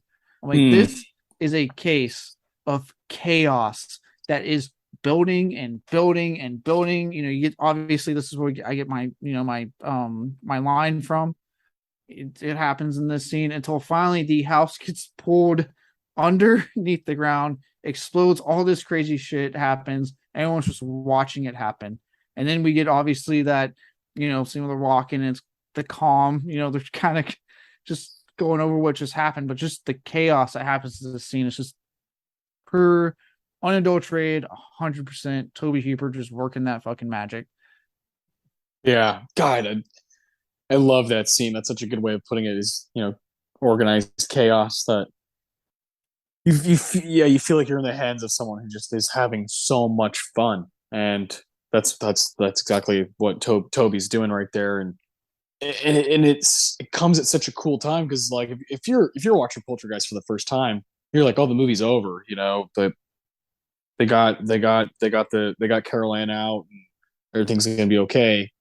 So that like last kind of one more little it's not little, it's massive. It's where all the money for this movie, that's where the budget went, was for that last 10 minutes. And I love it. I thought it was brilliant. My favorite bit from the whole thing is when the two younger kids are hanging on to like the bed and they're like about to be dragged into like a portal of hell. Like it's such a brilliant, crazy scene. And the mom, Jo Beth, is like, grab my hand, I can't reach. Like it's such a fucking amazing chunk of the movie. So yeah, there's no arguing that pick. My favorite moment is actually with the skeletons, mainly because they're real skeletons, but that part's just like, I'm like, Jesus Christ, when they're just popping out of the ground. Oh yeah, so good.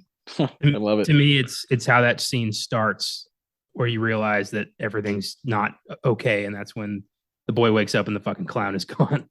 Oh yeah, the iconic scene. Just knowing like, oh shit, like nothing's fixed. They're about to go through hell again. It's great start to a great scene. Yeah, and you're right. Sorry, I was gonna say you're right. It's like Hooper had a budget this time, so he went, I'm going to do it with my first film, but way bigger because I got money now. Yeah. This movie cost like $20 million. It's like, well, yeah, I see exactly where it went. Like, I'd love to have been a part of the crew for this movie that's building all these just amazing amazing things for that scene, and just had to be so much fun to be a part of. Yeah, real corpses aren't cheap. Yeah, no, and I wonder what that portal was made out of. It was what kind of arts and crafts were going on the set of that movie. Well, considering this is pre CGI, it was probably just like a big light bulb in a wind tunnel. Like it was probably nothing, which is even crazier. I love all the colors in that. Like the reds and the oranges and the yellows. It's like is there like just construction paper up in there? Like what's going on? It's so brilliant, but it works. 40 years later, I still am enamored by that scene. So good pick, Caleb. Connor, what'd you go with? Mine is a lot more subtle because to me, what scares me in horror movies these days isn't so much like the reveal of the monster or like the crazy shit going on, the little things that just clue you in that something isn't right. And I do like it never fails that I get fucking goosebumps, the hair on my neck stands up every single time that JoBeth Williams leaves the dining room, comes back briefly, and the chairs are all stacked up on the table. So It good. scares the absolute hell out of me every single time. It's one of the most brilliant moments in horror history. It's so subtle. It's who put all these chairs out? I told you not to do that. Then she turns around for not even 2 seconds. She comes back. It's all stacked. Like, how did they pull that off? Some powerful ghosts. Yeah, but I'm talking like production. Like how were they able to do that so quickly? They filmed it for longer than 2 seconds and then just edited it down, probably. It was a very good edit. You can't see the cut. Like it was a very good edit. Yeah, it has to be. That's all it can be, unless real ghosts were working on the movie. I always picture like somebody. I don't know why I picture Tom Savini. I just do. It's like she turns away. He pulls the chairs. He puts in a sculpture of all the chairs up on the table and then runs away. That's what I always picture. Probably not what happened, but that's what I see. That's great. Like how you just assume Tom Savini just did every horror film in the 80s. It just whenever I imagine the production of this, I see Tom Savini. I don't know why. It's just I don't know because all his effects are known to be of the gore variety. I know. I like I tell you, I can't explain why. I don't know. I know he had nothing to do with this movie, but just, my subconscious doesn't. Have you thought that since you were younger? Yeah. Every time I watch this movie, I just picture like a Snidely Whiplash style scene where he's chairs, and then running away. That's fucking amazing. I love that. It's just been with you forever. I also chose kind of a subtle moment that also scares the living shit out of me every time, and it's one of those rub your hands type moments where you're like, oh boy, here we go. Let's get down. Let's let the games begin. And it's when Carol Ann first goes missing, and they're all looking for her. Carol Ann, and then finally you hear "Mommy" through the TV, and that initial calling out to her mom, and I can't see you, I can't hear you, all those things. What a fucking nightmare. I have a daughter who's 3, and movies like this fuck with me. Anytime there's a young girl who something horrible happens, I'm just like, oh god, this would just be an absolute fucking nightmare. And this is, to me, that's JoBeth's best shit. In this is when she's kind of reacting to that initial trauma that she's going through of my daughter's not with me, she's not in my arms, she's somewhere else, and it can't be good. And she's acting her ass off in those moments. And that's when the family is like, all right, we're about to go into some kind of battle that we don't know what's what. While at the same time, we have a teenage daughter and then another younger son, and we're about to battle some demons and ghosts, and I've always been obsessed with that turning point where she, it's not funny anymore. It's not like, look at this thing move.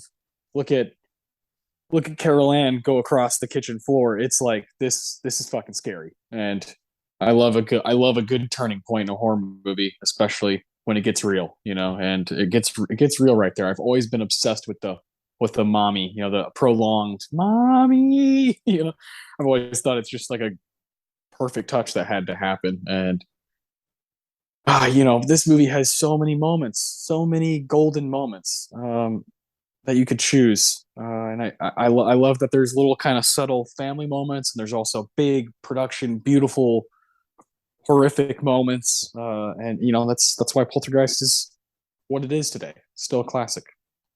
It's been so neat to see your opinion on certain films change as you became a father. It's cool to see that kind of, because I remember when we did Poltergeist the first time, I don't think Willow had happened yet. Like she wasn't here yet. Probably not. Yeah. And yeah, I want to go back and listen to that to see what did you talk about then? like how you word that Willow had not happened yet. Willow. Interesting way to word someone not having a child yet. That was not enough. Yeah, I don't. Okay. I know. I think it's hilarious. Willow had not happened. She had not come forth from the heavens. It's just something I've noticed through FILMGAZM and Oscar Sunday is oh yeah, your growth as a film fan and as a person is so easy to chart with these shows. It's really cool to me. Yeah, once I was a boy, and now I'm an older boy. Still just a boy. Real quick before we get to the Academy awards, I was just looking on IMDb, looking at how many motherfuckers are credited for visual effects. This is where the budget went. There's 300 motherfuckers on the crew here just for visual effects. Spielberg. Yeah, they had to know that climax. They had to ace it. And if you're just here, if you're Ray Gilberti, second assistant cameraman, how much money are you getting paid? Are you what's your cut from this movie? It depends on the union. Yeah, below the line crew, that's a whole different story. Yeah, I wonder I wonder what these people took home from this movie, because there's so many people just involved. How much does how well does Industrial Light and Magic pay in the 80s? I'm curious. Yeah, exactly. I'd love to know, because there are so many people on the payroll here. What chunk of the budget goes to that, and then what chunk goes to paying for the actual practical effects? VFX artists have always been incredibly underappreciated. I mean, just look at what Marvel's dealing with right now with their VFX guys finally saying Jesus Christ, give us a break. Yeah, and the VFX, they call them VFX houses, the studios. They're too booked up, because Marvel's running it down their fucking throat. Jesus, man. Well, yeah, especially these days, is every single movie is somehow CGI. So these guys are so fucking overworked. It's not just Disney that's going after them. Warner Brothers deals with Universal. They all have these big budget monsters. Is Warner Brothers going after visual effects guys right now? Maybe not right now, but in the past, in the recent past, right now they're probably not. Let's say, do they have a film slate going on right now? It's not like Black Adam wasn't incredibly, taxing for the VFX guys. We know is going to happen. I was going to say, the one movie we know is happening. It's true. It is. We do know Black Adam's coming, and Austin is not going to fucking see it. You don't tell The Rock his movie's canceled. That's really what the lesson is. Do not ever go to The Rock and be like, look, man, your movie's not happening, because he's going to give you that stare, that smolder. I would never give somebody with arms that big bad news. That's just, that's a rule. It's probably why that and Aquaman are still coming out, because I don't think anyone wants to tell Jason Momoa the same thing. They're like, let's not tell him it's canceled. We'll see what happens. Honestly, I don't know what's going to happen, because they're not playing by logic rules anymore. No, yeah, I don't really care. Yeah. We are about to lose the oldest movie company in history. But back to the visual effects guys. I'm sure it. Yeah, that's why I am such a fan. You hear the argument a lot thinking about this visual effects thing, right? CG versus practical, blah blah blah. Whatever your movie dictates, So like, if it's better, if it's going to look better practical, do practical. If it's going to look better, do with CG visual effects, aka the MCU films, go for it. It's probably going to look better than them trying to, do whatever practical is for space. So this I saw Howard the Duck. I know what happens. Yeah. Yeah. Poltergeist, but then you have films like this, like Poltergeist, that know how to use both. They're like, hey, how can we use both? What's going to look better practical? What's going to look better visual effects wise? And I think this one does a good job. Yes, I know you could probably watch it, especially now with like 4K. I think there is a 4K coming out of this actually. I can't remember. I think there is. But when people are watching on the highest possible quality, you're going to see it. Like I said, like the scene where he's ripping his face off, very obviously a dummy. Now, to me, does it take me away out of the film? Absolutely not. I still think it's a great scene. Obviously, when they open the door and you see stuff flying, it's very clear the CGI background. You can kind of see it. You're like, okay, that's not. But again, it still works. You know what I mean? Like, it doesn't take me out. The tree that eats the kid still looks great. Yeah. Yeah, that looks good. Yeah, I dig this movie so much because of those things. The real skeletons look amazing. Yeah, they look real. Why waste money, developing, realistic looking skeletons when you can just let nature take its course and, get them fresh from the vine, so to speak. It's so fucked up that they did that. Fresh from the vine is a great. I love that terminology. It's good.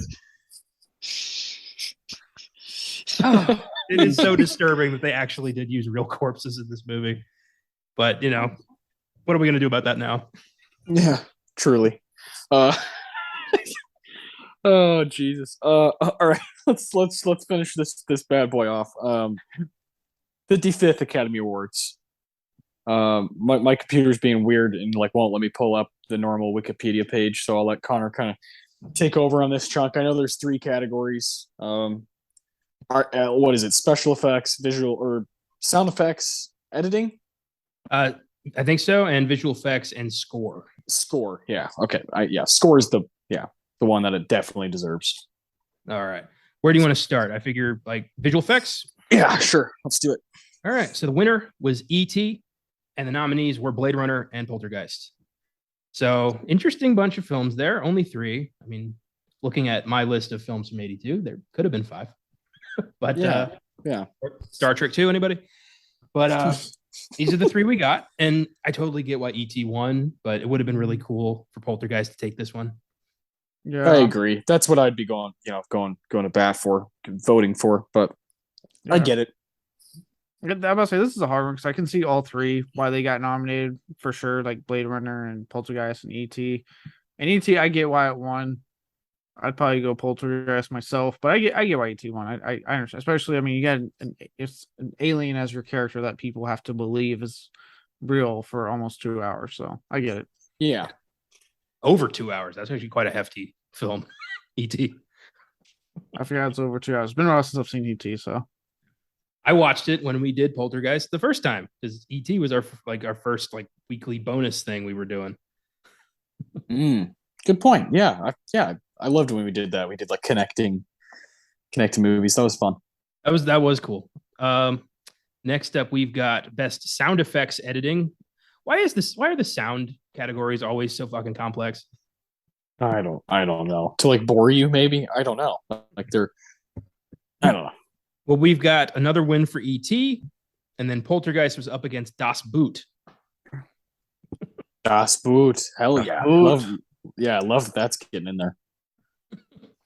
So cool. I've not yet seen Das Boot. I think I tried when I was 13 or 14 and thought, what? This is not a German submarine movie? No, thank you. So I gotta try again. I'm in the Navy and haven't seen it, so Connor, I feel like it is probably a movie you'd like now. Yeah, exactly. And yeah, I've got an appreciation for Wolfgang Peterson now, so I got to do that. There you go. Sound effects. Poltergeist, I think, is pretty excellent at the way it develops the sound. The creepy noises, the ghost, the reverberation from Carol Ann and the TV. Like this was another win for Poltergeist, I think. I agree. Yeah, I'm gonna say no win for Poltergeist. Mainly because I haven't seen Das Boot. I'm sure it has great sound based off the story and what I know about submarines, because I know way too much about submarines now. But because of what I know about submarines and how sound works, I'm sure that thing is excellent. And if they are accurate to how the lifestyle is on a submarine. But yeah, Poltergeist. Nice. Yeah. Poltergeist could have done some real damage at this one. That takes us to best original score. Again, and E.T. beat it again. John Williams for E.T. took home this one. He was up against Ravi Shankar and George Fenton for Gandhi. Jack Nietzsche for An Officer and a Gentleman. Jerry Goldsmith for Poltergeist, and Marvin Hamlish for Sophie's Choice. Gotta be Poltergeist. For score, yeah, I love John. Of course, we all love John Williams, but gotta go Jerry here. Yeah, I've only seen 18 Poltergeist, so I am going to stick with Poltergeist. John Williams is great, ET score is great, but Poltergeist all the way. Again, just because that juxtaposition thing, I am such a sucker for it. I agree. I haven't seen these other three films either, but I'm going to give the win to E.T. Okay. John Williams speaking to you. I do love John Williams, and I like the music for E.T. I think is his strongest suit. It's such a whimsical, cool score from John Williams. It's instantly iconic. As soon as you hear it, you're like, oh, that's E.T. Yeah. And I think it takes a couple notes for me like, oh, that's Poltergeist. That's fair. That's a fair argument. That's like not as iconic, maybe, but once it gets clicking, oh boy. Yeah. I love the score for Poltergeist, but I do get why E.T. took this one. That's fair. Now, Poltergeist should have been up for Best Picture, should have been up for a handful of other things, let's be honest. So it's up for technical stuff, and that's usually what happens with horror, sci-fi, movies like this, and a complete genre film. But it is cool that it got nominated, that we could bring it over to this show. It's been a while since we got to properly talk about it, but we've referenced it many times throughout FILMGAZM's history here on Oscar Sunday and FILMGAZM. So this is really cool to be able to do this. And Caleb, I'm very glad you got to join, because when we first did it, you were not available to be doing podcasts. No, I was on an 11-month deployment when you guys did it the first time. Yeah. So feels good. Feels like we did it right this time. Yeah, when we did it the first time, we were a little cheeky. We're pretty I had a chance to download and listen, and fuck both of you at that time. I have a picture of you just like listening to it, just like cringing, like we're stabbing a voodoo doll of you. I was cringing. So I remember I emailed Josh. I'm like, dude, I was like, and we were young. We didn't know. We didn't know any better. Whoa, I don't. Is it because of the Hooper stuff, the Hooper Spielberg stuff? Okay, yeah, I was doing that on purpose, so because I knew you were going to listen to it. You and Josh were going to be like, "Fuck this guy." Y'all went in so hard. I was just like, God, and then it didn't end. It just kept going. I'm like, I'm not a murder, both of you. It doesn't stop anytime soon. And then so started in the history of the podcast, what was once the beef of this splitting the team. But that has been squashed. It's been resolved. It was this, and it was Texas Chainsaw Massacre 2, and I was very wrong about that one. I love that movie. I think it's just one of my favorite like goofy 80s crazy movies. But this is, I don't know. It is an interesting conversation, but I think it was either you or Josh, like through text message or something, sent some kind of a link to read about the actual history of Poltergeist and like who actually directed it. And it definitely impacted me. That was a long time ago though. I can't really remember what exactly it was, but I remember being like, okay, I see exactly what they're saying, that kind of thing. But man, it was fun to, grind some gears, Yeah. I feel like that was Josh, because I know Caleb will just bust my balls endlessly about it, but Josh will actively try to correct that mistake. Yes, he will. Yes, he will. Yeah, Josh has sent me a few things that I've like been pretty enamored by. Like there's like really really good writing on things that I'm interested in. He sent me one time something about this is again like a couple years ago. It was like these letters that were written by Francois Truffaut, and they were like so captivating. And now Connor and I have covered a Truffaut movie on this podcast, and so I miss Josh. Can't wait for him to be back, be back in the mix for episodes. Yeah, it would be nice. It was nice being on this one. Now that we're all on the same page, then have to we just could all enjoy the movie and talk about it. That's the main thing is to just Poltergeist kicks ass. That's what we can all agree on. That's what everybody can agree on. Connor, I don't have it up with me. What are we doing on FilmGAZM on Wednesday?